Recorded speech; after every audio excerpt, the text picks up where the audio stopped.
Magandang araw, muling nabuhayan ng pag-asa at pananabik ang mga boxing fans matapos paulit-ulit na mag-post ang dating multi-division world champion na si Janriel Casimero sa kanyang social media na suot ang prestiyosong WBC belt. Ang muling pagpapakita niyang ito ng berdeng sinturon ay nagdulot ng malaking ingay, lalo pat sa buong makulay na karera ni Casimero ay hindi pa siya kailanman nakahawak o nakapanalo ng opisyal na titulo mula sa World Boxing Council WBC. Kasabay ng payag ng kanyang kampo na may nilulutong laban, tila malinaw na ang tinutumbok ng kanyang radar ang makasungkit ng ginto sa featherweight 126 pounds division at mapunuan ng kulang sa kanyang collection. Dahil nakapesto si Casimero sa number 11 ranggo ng WBC sa bagong timbang na ito na opisyal na pasok sa top 15 contenders, mayroong malaking pinto na nagbubukas para sa isang mabilisan title shot. Ito ay sa pamamagitan ng voluntary defense ng kasalukuyang WBC featherweight champion na si Bruce Carrington. Bagamat karaniwang ginaganap sa Amerika ang mga laban ng kampiyon,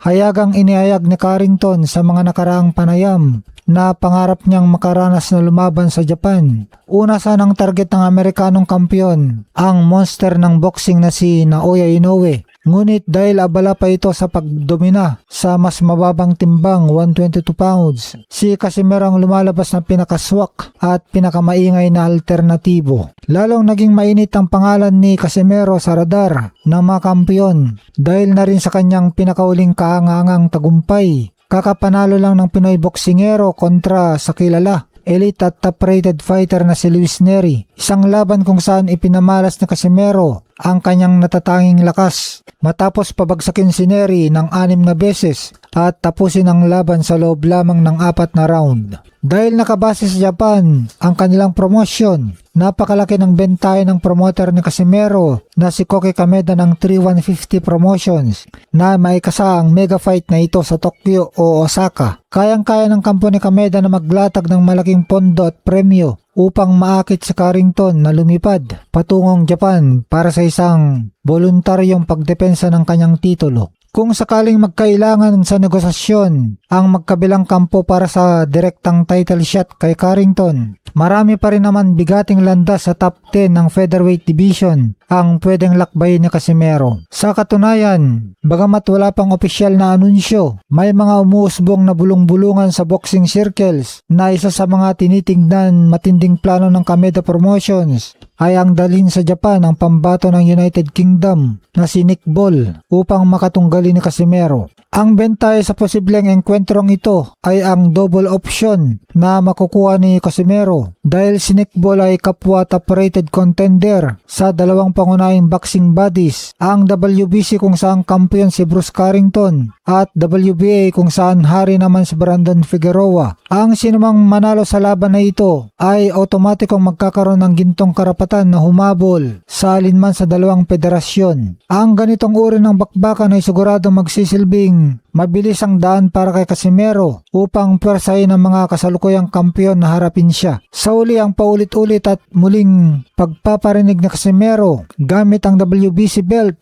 ay hindi lang basta forma. Ito ay isang malinaw na pasilip sa isang planadong pagsakop sa featherweight division na posibleng yumanig muli sa mundo ng boxing sa Japan upang tuluyan ng makamit ang mailap na WBC title. Ayon sa ulat sa Boxing News 24, bukas si Bruce Carrington na harapin si Naoya Inoue sa Tokyo, Japan. Matagal na daw na pangarap ni Bruce Carrington na makatapak at makalaban sa Japan noong 2020 Tokyo Olympics pa lang, kung saan dapat siya mag-qualify, kaya naman naghahanap siya ngayon ng paraan. Ang kaso wala pang plano si Inoue na umakyat sa 126 pounds ngayon.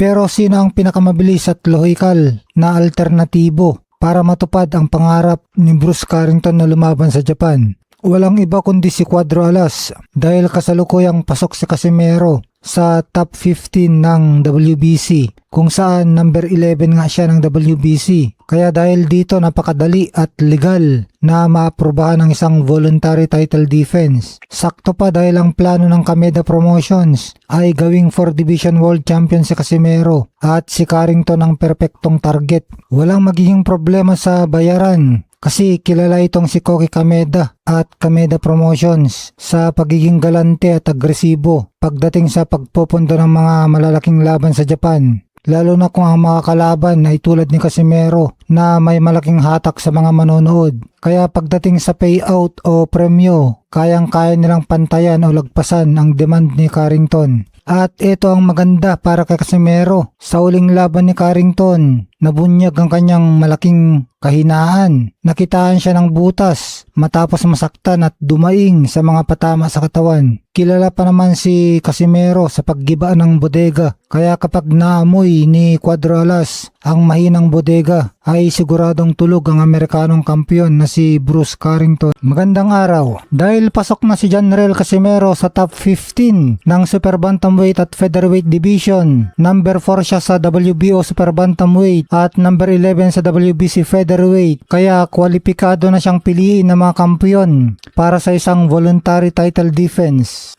Kaya pwede siyang makasagupa ni Naoya Inoue na WBO Super Bantamweight Champion o ni Bruce Carrington na WBC Featherweight Champion na bakante pang schedule para sa isang voluntary fight bago matapos ang taon. Kaya posibleng makuha na ni Casimero ang pangarap niyang maging 4 Division World Champion. Samantala, kumpirmado na nakapili na si Casimero ng promotion na kanyang pipirmahan matapos siyang magdalawang isip sa pagitan ng MP Promotion at Kameda Promotion, ay napagpasya ni Casimero na pumirma sa Kameda Promotion ng Japan na pag-aari ni Koki Kameda na inaasahan na magaganap sa susunod na linggo upang malaman na rin kung sino ang kanyang susunod na mga kalaban. Kaya exciting ito, siguradong malupit ang mga kalaban na sunod ni Casimero dahil balitang title eliminator daw ito ayon sa plano ni Kameda. Ito naman ang tingin natin na dahilan kung bakit mas pinili ni General Casimero ang Kameda Promotions kaysa MP Promotions. Ang pangunahing pangarap at pinakamalaking payday na hinahabol ni Casimero ay ang makasagupa ang Japanese superstar na si Naoya Inoue. Dahil nakabase sa Japan ang Kameda Promotion, mas madali para sa kanila makipagnegosasyon sa kampo ni Inoue o Hashi Promotions at sa Japan Boxing Commission JBC. Mas pamilyar ang mga Kameda sa takbo ng boxing sa Japan, kaya mas mabilis nilang naikakasa ang mga laban ni Casimero doon, gaya ng naging tagumpay niyang knockout victory laban kay Luis Neri sa Japan.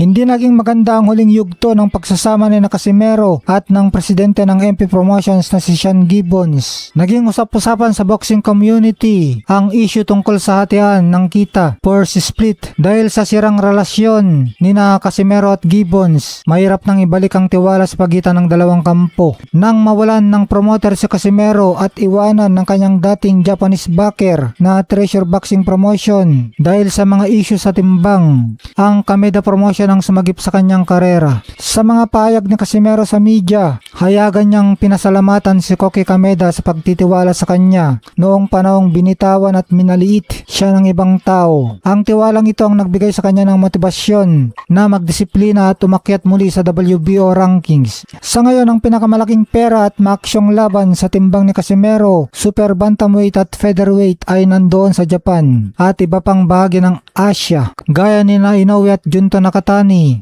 habang ang lakas naman ng MP Promotions ay mas nakatutok sa merkado sa Amerika at mga laban doon.